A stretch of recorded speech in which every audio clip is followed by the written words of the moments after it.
The UK's decision to recognize a Palestinian state marks a pivotal moment in its foreign policy, as Prime Minister Keir Starmer prepares to announce the move in a statement set for Sunday afternoon.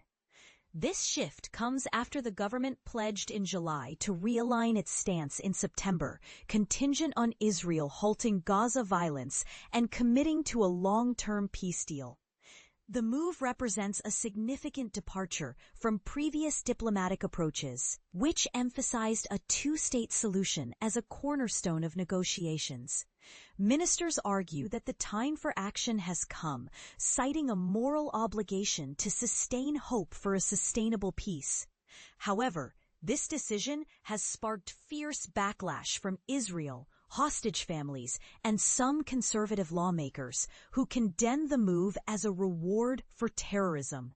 The situation in Gaza has worsened dramatically in recent weeks, with reports of starvation, violence, and UN officials deriding the latest Israeli operation as a cataclysmic assault.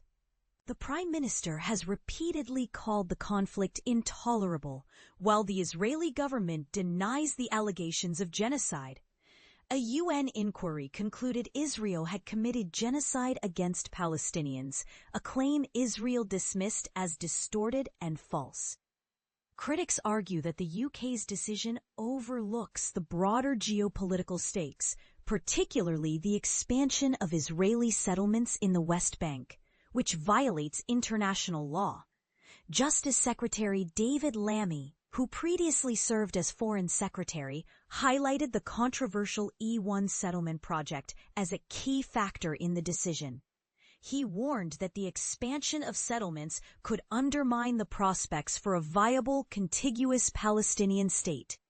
Meanwhile, Palestinian Authority President Mahmoud Abbas welcomed the UK's pledge, stating both leaders agreed Hamas would not play a role in future governance.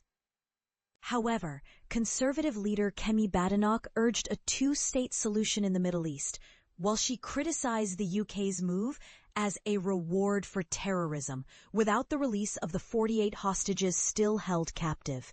Family members of hostages taken by Hamas have urged the Prime Minister to delay the announcement until the remaining 48, including 20 believed to still be alive, are released. They argue the decision has already complicated efforts to bring home loved ones, with Hamas celebrating the UK's move as a victory and rejecting the ceasefire deal. Meanwhile, U.S. President Donald Trump opposed the recognition, emphasizing the need for Israel to take substantive steps to end the crisis. The UK is not alone in its stance. Portugal, France, Canada, and Australia have also pledged recognition, while Spain, Ireland, and Norway took the same step last year. Currently, Palestine is recognized by over 75% of the UN member states, though it lacks internationally defined borders, a capital, or an army. The two-state solution envisions a Palestinian state in the West Bank and Gaza Strip, with East Jerusalem as its capital. Israel occupies both territories, leaving the Palestinian Authority with limited control. This decision has long been a priority for Labour Party members, with Prime Minister Starmer facing pressure to adopt a more assertive position toward Israel, especially from his left-wing MPs. Shortly before his July speech, over half of Labour MPs signed a letter calling for immediate recognition. Critics, however, question the government's logic, as it imposed conditions on Israel but not Hamas. The chief rabbi, Sir Ephraim Mirvis, urged pause, arguing the recognition is conditional on a functioning Palestinian government or the release of the 48 hostages. Government officials insist their demands for Hamas to release the hostages and agree to a ceasefire remain unchanged.